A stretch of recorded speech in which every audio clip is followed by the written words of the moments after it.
খাৰুপেটিয়াত উৎপাদিত হৈছে বিষাক্ত শাক-পাচলি। খাৰুপেটিয়াৰ শাক-পাচলি খালে নষ্ট হ'ব কিডনি। শাক-পাচলিত ব্যৱহাৰ কৰা হৈছে বিষাক্ত কীটনাশক দ্ৰব্য। নৱবৰ্ষৰ প্ৰথম দিনটোতে এই মন্তব্য কৰিছিল ৰাজ্যৰ মুখ্যমন্ত্ৰী হিমন্ত বিশ্ব শৰ্মাই। কইনাধৰাত সাংবাদিকৰ সৈতে হোৱা এক বাৰ্তালাপ অনুষ্ঠানত খাৰুপেটিয়াৰ কৃষকসকলে শাক-পাচলি উৎপাদনত বিষাক্ত কীটনাশক দ্ৰব্য ব্যৱহাৰ কৰা বুলি স্পষ্টকৈ উল্লেখ কৰিছিল মুখ্যমন্ত্ৰীয়ে।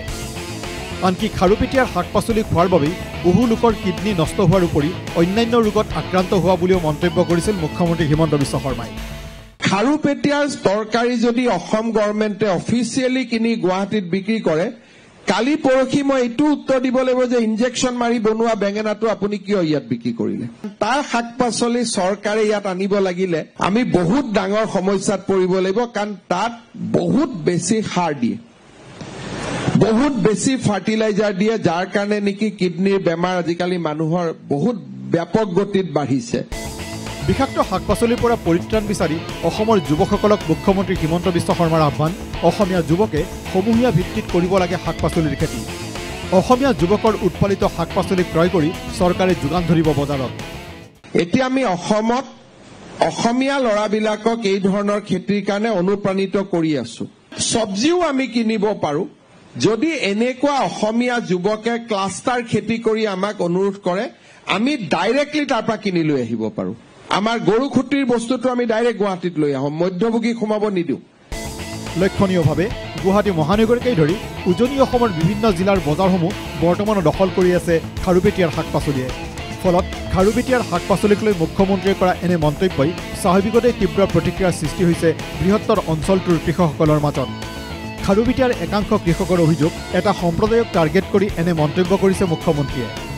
স্থানীয় কৃষকসকলৰ অভিযোগ, লণ্ডন, ডুবাই আদিকে ধৰি দেশ বিদেশলৈ খাৰুপেটিয়াৰ শাক-পাচলি ৰপ্তানি হৈ থকাৰ সময়তে মুখ্যমন্ত্ৰী হিমন্ত বিশ্ব শৰ্মাই অপমান কৰিছে খাৰুপেটিয়াৰ কৃষকসকলক। আনহাতে খাৰুপেটিয়াত জৈৱিক পদ্ধতিৰে শাক-পাচলি উৎপাদন কৰাৰ দাবী কৃষকৰ। এই মন্তব্যটোত মই এজন কৃষক হিচাপে দুখ পাইছোঁ, কাৰণ এনেকুৱা মন্তব্য দিয়াটো তেখেতে এজন দক্ষ অসমৰ মুখ্যমন্ত্ৰী শোভা পোৱা নাই। এটা জাতিক যেতিয়া এই মন্তব্যটো দি টাৰ্গেট কৰি কিনে এই মন্তব্যটো দিছে, এইটো আমি সঁচাকৈয়ে দুখ পাইছোঁ। তেওঁ যিখিনি কথা কৈছে যে এইখিনি অতিৰিক্ত কীটনাশক, অতিৰিক্ত সাৰ ব্যৱহাৰ কৰি কিনে উৎপাদন কৰে, তেখেতে হয়তো গম নাপায় যে খাৰুপেটিয়া অঞ্চলৰ পৰাই আপোনাৰ বিভিন্ন পাচলি আপোনাৰ দেশ বিদেশত ৰপ্তানি হয়। ইয়াৰ পৰাই আপোনাৰ লণ্ডন, ডুবাই আদি ৰাষ্ট্ৰলৈ ৰপ্তানি হয়। আৰু ইয়াৰ খেতিয়কখিনি এতিয়া যিখিনি পেষ্টিচাইড কোৱা যায়, আপোনাৰ জৈৱিক পদ্ধতিত যিখিনি খেতি কৰাৰ কৌশল, এইখিনি ইতিমধ্যে অৱলম্বন কৰিছে। ৰাজ্যত বিষাক্ত কীটনাশক দ্ৰব্য বিক্ৰী ইতিমধ্যে নিষিদ্ধ কৰিছে চৰকাৰে। কিন্তু ইয়াৰ পিছতো কেনেকৈ বজাৰত বিক্ৰী হৈ আছে বিষাক্ত কীটনাশক দ্ৰব্য? এই ক্ষেত্ৰত চৰকাৰে কিয় ব্যৱস্থা গ্ৰহণ কৰা নাই বুলিও মুখ্যমন্ত্ৰী হিমন্ত বিশ্ব শৰ্মাক প্ৰশ্ন খাৰুপেটিয়াৰ কৃষকৰ। চৰকাৰে যিখিনি বিষাক্ত কীটনাশকৰ কথা কৈছে, এইখিনি কীটনাশক কিন্তু চৰকাৰে কেতিয়াবাই বন্ধ কৰি থৈ দিছে। আৰু সঁচাকৈয়ে যদি এইখিনি বজাৰত বিক্ৰী হৈ আছে, এইখিনিৰ কাৰণে দায়িত্ব কিন্তু চৰকাৰৰ, কাৰণ চৰকাৰে বন্ধ কৰি থোৱা বস্তু এটা বজাৰত কেনেকৈ বিক্ৰী হৈ আছে, তাৰ কাৰণে চৰকাৰে ইয়াৰ কাৰণে তদন্ত কৰিব লাগে। কাৰণ যিখিনি কোম্পানীয়ে বিক্ৰী কৰি আছে বেন কৰি থোৱা বস্তু এটা, এইটো বন্ধ কৰিব লাগে। আমিও বিচাৰোঁ এইখিনি বন্ধ কৰি দিয়ক চৰকাৰে, যাতে কৃষকসকলে নাপায়। আৰু এইখিনি কোনে বিক্ৰী কৰি আছে এইটো তদন্ত কৰিব লাগে, তদন্ত কৰক। খাৰুপেটিয়াৰ কৃষকসকলৰ লগতে গুৰুতৰ অভিযোগ, বিষাক্ত কীটনাশক দ্ৰব্য উৎপাদন আৰু বিক্ৰীৰ সিন্ডিকেট চলি আছে অসমত।